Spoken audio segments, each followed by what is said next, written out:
Well, happy Friday. For those that are joining us live, welcome. If you're listening to this at any other way, thank you so much. It's Friday, which is phenomenal for so many reasons. I can feel the weekend. I can feel Shabbat coming. So thanks so much for those who sent in questions. Thanks so much for the kind words. One of the best things that I got yesterday was a voice note from our very own Andy Boltax, who many of you know who are with us, especially live, is the magician behind the curtain.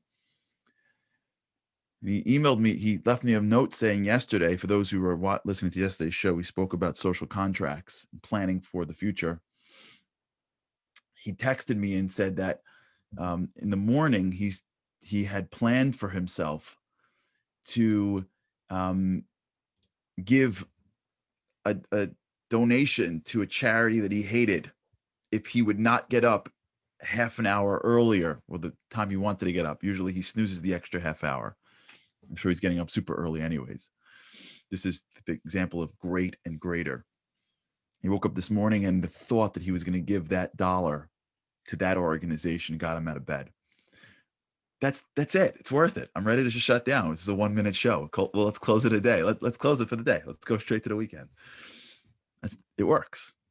Our brain's a computer. We could just hack it in the way we want. And that's some of the things that I think is critical that we're talking about today, is just figuring out techniques for how to understand who we really are, right? That's the next level. Level 1 is thinking into the future. Level 2 is saying, wait, in the future, I'm not really as rational as I would otherwise think. No, I'm not going to get up in the morning out of bed ready to rock. I'm going to hit the snooze button. Come on. That's the next level. That begins another trait, which we're not going to speak about now, which is the trait of humility. Humility encompasses the idea that I'm not perfect, and that's okay.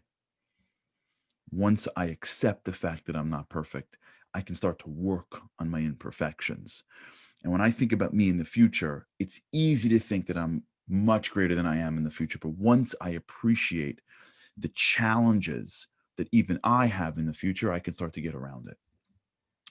So we got some great questions coming in, and I want to just get to as many as we can. And if I can't get to, hopefully I will send you an email about it. So thank you so much for sending in the questions, and we'll go through each ones. And for those who didn't send in questions, the reason why we do the Q&A is because so many of the things that each of us are thinking about comes in the questions of other people. This comes in from Rachel. I have a contentious relationship with my son. And when he comes home, I'm paraphrasing, when he comes home, I plan to have a pleasant evening together. In practice, however, when he comes home and I say one word to him, he freaks out. Anyone have this problem? Right? You're like, this is going to be the greatest night ever with my kids. And then they're in a mood. Anyone raising teenagers? And the whole thing gets thrown.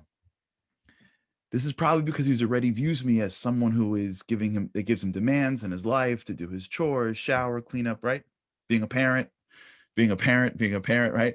This disconnect between parents, that like the kids are in school and the parent is thinking like, oh my gosh, like this is going to be the greatest. And then the kids come home and they're in a mood and they say something and you have to make them do their work because we're the parent. Like, we're not their best friends. We are, but we're really their parents too. How do I change the dynamic utilizing the strategy we spoke about this week? So let me just give you one or two ideas. Number 1, future self. Whenever you're thinking about, this is an important distinction. Whenever we're thinking about the future, it's so important to not think about the challenges that other people bring to the table in the future. If they're 99% wrong, then 99% wrong, then even the 1% we're wrong, we have to focus on 1%. Meaning, whenever we look to the future, remember, we're always more rational, which means the other party is always more irrational in the future. Because I've always got it together. And also you have to remember that we have lots of cognitive biases. So our brains are geared to make us feel good about ourselves in ways that are even beyond truth, right? We're always right.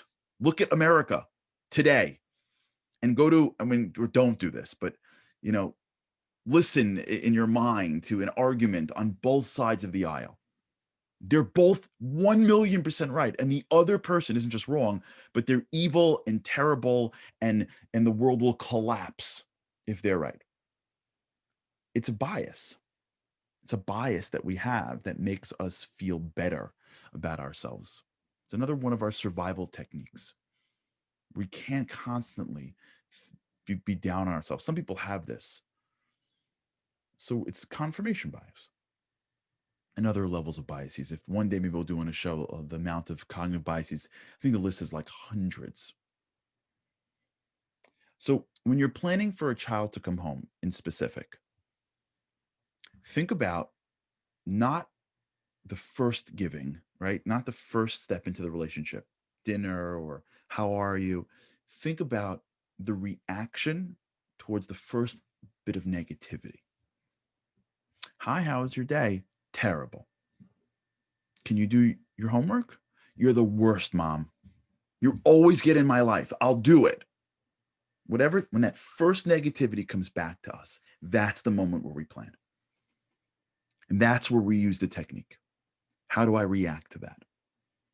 What do I do when that first bit of negativity comes from my child? Because many times children come at us with negativity because they have bad days, because they're unsure, they're insecure. I remember this happens all the time. It's like so one time in particular, I had been doing something for my kid, and the response was like totally inappropriately negative.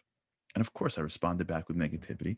And then that night, like I had a chance to like reflect after that, the kid was sleeping, because when kids sleep, especially when they're young, they're angels, right? And it dawned on me that the child who was negative was going through something in school. He just wasn't fitting in.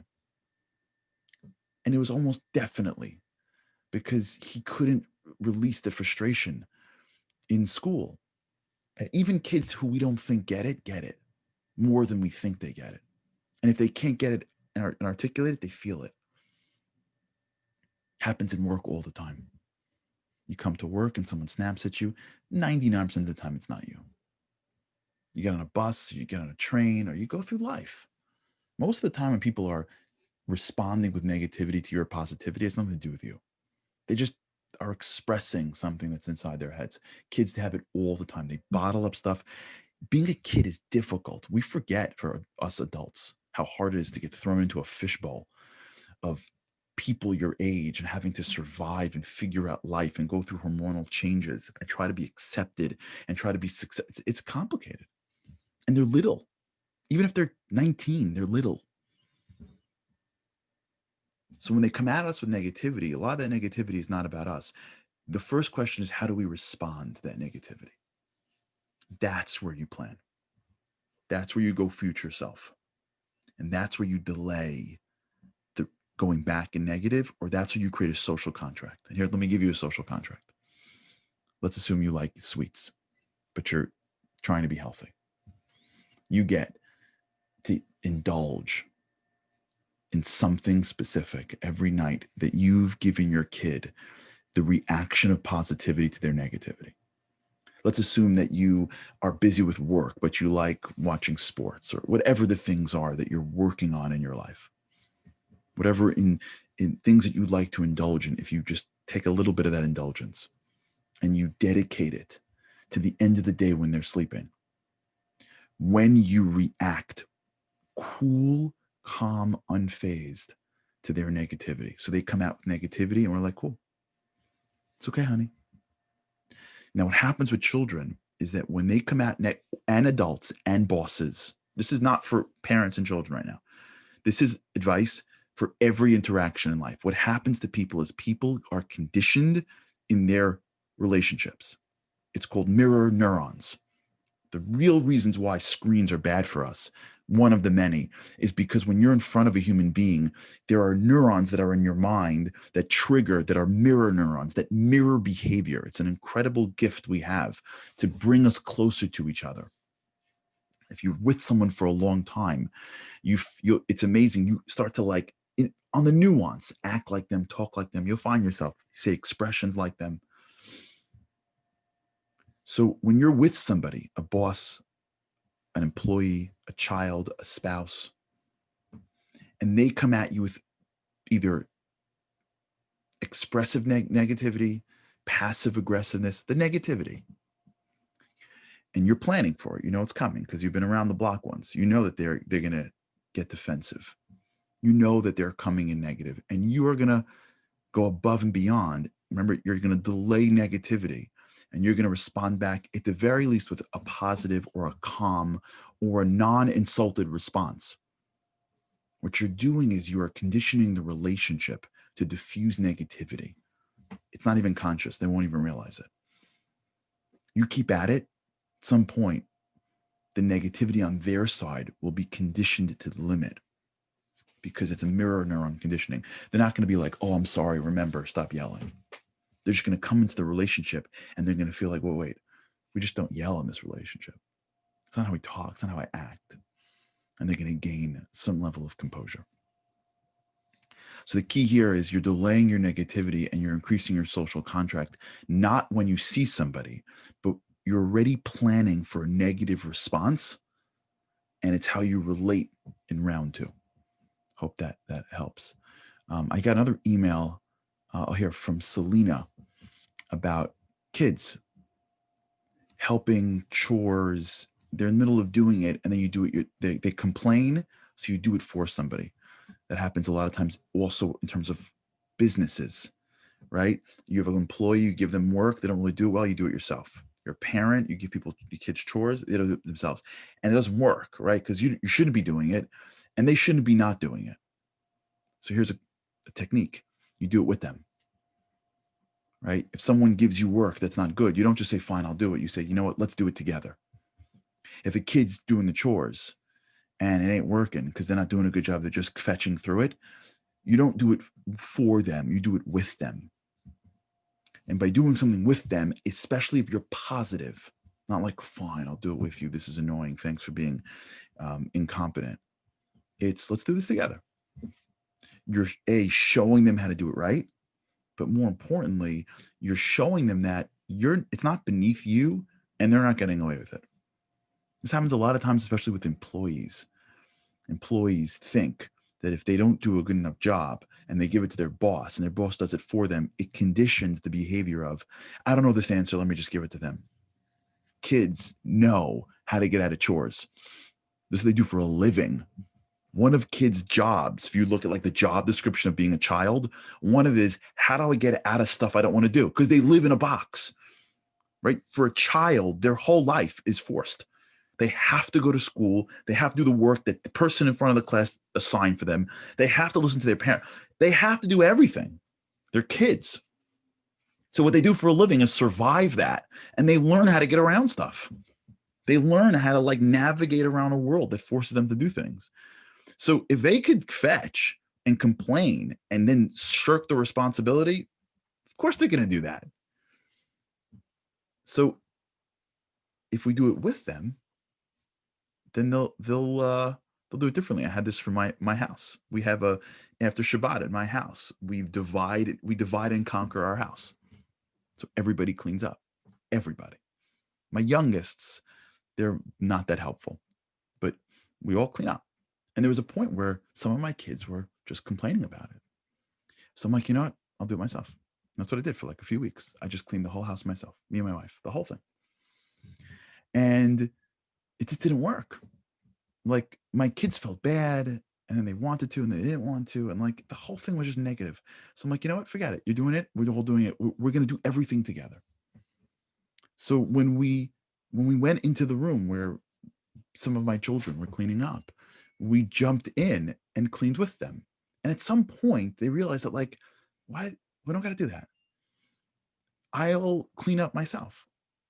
And it changed the dynamic from mom and dad are making me clean up to mom and dad are willing to clean up with me. And that changes it. This is not just for employees. This is not just for children and employees. It's not just for children. It's for everybody. Whenever you want to do that, that's the way to build in. Pia is a new listener. Thank you, Pia, for listening. Yes, I'm happy you identified with the no filter stuff. Question for Pia is, in the process of jogging, her coach, right, Pia, your coach is setting distances, can hit the goal, and distances and times for jogging, for athletic accomplishments. Something you should have no problem executing. However, I have all these doubts in my mind. How do I delay the impulse? Meaning, how do I delay myself from slowing down and quitting altogether? And how do I plan to alleviate anxiety? This is great. This applies both in athletics. This applies both in work. This applies in life, right? There is a goal that someone sets for us. We're not sure we can hit it. We trust the person in front of us. And then as we start to do what we were supposed to be doing, it all breaks down, right? So I'm jogging, I'm training. My coach says you can hit this number with this time. I'm running through it. And I'm like, well, wait a second, right? This is last night's show, Rivka. Thank you. How do I do it? So let me just give you a technique. This is the 100% the technique. Now, remember, for those who have been with us for the past 3 weeks, you realize that this is actually the blend of maximum strength, enthusiasm, and discipline, right? This is, remember we spoke about the right and the left, right? The yes and the no, how it really blends together. This is a great example of that blend. Because part of this is maximum strength. I have to bring the energy, not just to start something, but to continue something. And part of this is when my brain says you're going to quit, you're not going to quit, right? The Navy SEALs rule, 40%. When you think that you got nothing left, you've only reached 40% of your capacity. So remember, our brains want to keep us safe and comfortable. They're survival brains. We have to make them greatness brains. In survival, when you're getting close to exhaustion, you shut down because you have to survive. And the way you survive is you conserve energy. Survivalists won't eat the entire meal to the end of it. They will eat whatever they need to survive and they will save the rest. Your brain conserves energy. Your body conserves energy because it wants to keep you alive. Doesn't want to keep you great. Remember, greatness is the override system. The soul wants greatness. The body wants survival. So when we're running and jogging and in athletics and we get to the end of our rope and our brain goes, you can't make it anymore. What do? We delay. We just use these techniques: future contract and delay, right? So let's play it out. I got to run. So I got to hit a run today. I know at the end of the day that when I'm going to reach mile X, I'm going to go nuts. So I'm telling myself in my future self, I didn't run yet. I'm already planning. I'm not thinking I'm going to nail it today. I'm thinking I'm not going to nail it today. I'm going to hit the wall at mile 12. And my coach said he got to go to mile 15. I'm telling myself right now, when I hit mile 12, and I'm going to, don't give in. Remember, you always feel this way and you get through it. Remember, right? I'm already planting in my brains all the memories that I need, that I'm going to only need in 12 miles from now, because I know I'm going to want to quit in 12 miles. So the first thing you do whenever you have, and this is not just in running, this is in any area of life where there's an endurance component to it. You're thinking towards the future and saying, okay, I'm going to get there. And when I get there and I feel like I want to quit, remember, this is what we spoke about, I think earlier, what I call stick week. Whenever I try something new, whenever I do something new, the beginning, it feels great. And I know, because I've been doing this, that there's going to be a week where I'm like, I can't do this anymore. This stinks. I hate it. Forget it. And I tell myself, it's stick week. I made up a term that I never heard of before called stick week. I don't know what that term is. I never heard it, but in my head, it means this is the week you stick with it without thinking. And sometimes stick week takes a month. But I know, because I've been doing this so long, that I know that I start new things, I hit that boredom after the novelty wears off, and then I quit. And I also know that if I don't quit during stick week, I see results. Future thinking. But your future thinking based on the reality, based on the impulses that are coming your way. Technique 1. Technique 2, delay. I'm going to quit in 5 minutes. You know what? 5 minutes. Let me, I get it. I get it. You're in my head. I get it. I'll talk to you in 5 minutes. when I ran the marathon. I ran New York 2 years ago or 3 years ago. When I ran the marathon, I think I hit the wall at like mile 20. 5 more blocks. My family's waiting for me at mile 23. I'll see them there. I just got to turn this corner. I'm going to quit. Yeah, sure. No, brain, I got it. I know it. I know. I get the alarms you're ringing in my brain. I got it. And I'm negotiating with myself. I got it. I'll talk to you in 2 miles. And you keep on delaying. Before you know it, you're already at the finish line. Let me just do 1 or 2 more. Michael asked a great question about computer work and being distracted while being on the computer. Same concept. The same concept. If you're on the computer, this happens to a lot of people, right? You're working on the computer, and then all of a sudden, like something pops up, and the next thing you know, you chase a rabbit hole, and like you're listening to news and watching YouTube video, and you're lost. How do you do that? Delay it. I want to go to that. I'll save the page. I want to go to that. I'll save the page. It's 9:10, 9:20, 9:25. I'm in. 9:30. I'm in. You delay the need to be distracted by clips. And the next thing you know, you're gaining. And even if you gain a little bit more every time and you give in, you still won. The last one, and then I will end for today. This was a long one. Esther, I will hopefully email you back.